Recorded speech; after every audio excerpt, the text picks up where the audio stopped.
Karma, that unseen force pulling the strings, silently threading its way through lives like a calculated assassin. People believe they can escape it, outwit it, but karma is far too cunning. It doesn't chase, it lies in wait. And when it strikes, it's with a precision and cruelty so poetic that even the untouchable feel its chilling grasp. Karma doesn't forget. It isn't a moral compass. No, it's a force of balance, indifferent and methodical. It's blind to who you are, what you've achieved, or how far you've risen. The scales will tip eventually, and when they do, it's as poetic as it is devastating.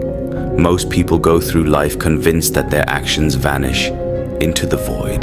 That whispered words in the shadows won't echo back in silence, but karma listens. It waits, watching every move from the shadows. You think you're secure, hidden behind masks and self-deception, but karma sees through it all. Patiently biding its time, it waits for the perfect moment to strike. It doesn't rush. It waits until you're at your highest, when you're convinced you've won, and then it delivers. The fall is always steepest from the top. Karma operates with a kind of dark poetry.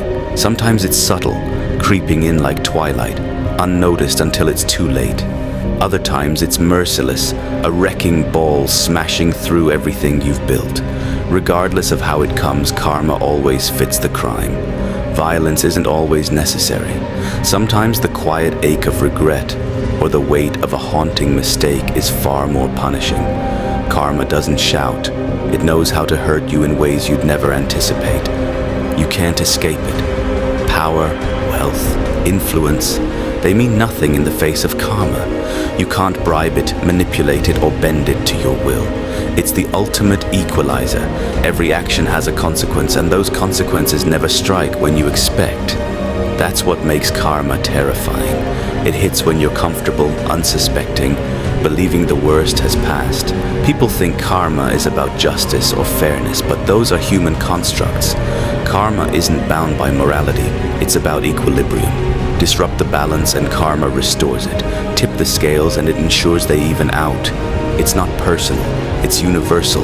You can't escape the math. The longer you avoid the consequences, the harder the impact when it finally arrives. Some believe they can outrun karma, leave it behind if they move fast enough. But here's the twist. Karma doesn't chase. It waits. The faster you run, the more entangled you become. Every lie, every betrayal, every wrong becomes another thread in karma's web. Eventually it takes one sharp pull and the web collapses, taking you with it. By the time you realize what's happening, it's already far too late. People live as if they're immune to consequences, as if the past won't catch up, but karma never forgets. It doesn't bend to excuses, tears, or apologies. Once the scales are tipped, there's no going back. All that's left is to watch the storm you created unfold, powerless to stop it. Karma's design is flawless. It lulls you into thinking you've escaped. It's always at the height of arrogance when karma strikes its final blow. The irony is undeniable. People summon the storm with their own hands and then act surprised when it rains. They cry injustice, blame fate or the world, refusing to acknowledge their role in the chaos. They rage against the storm, blind to the fact that they themselves pulled the clouds into the sky. Most never realize they're the architects of their own misery. They follow convention, stay in their comfort zones, and then wonder why their lives crumble. Convention is a trap.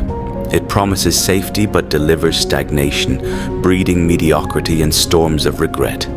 The only way out is to defy it, to step away from the scripts society imposes. True freedom comes not from comfort but from discomfort, breaking patterns and embracing real change.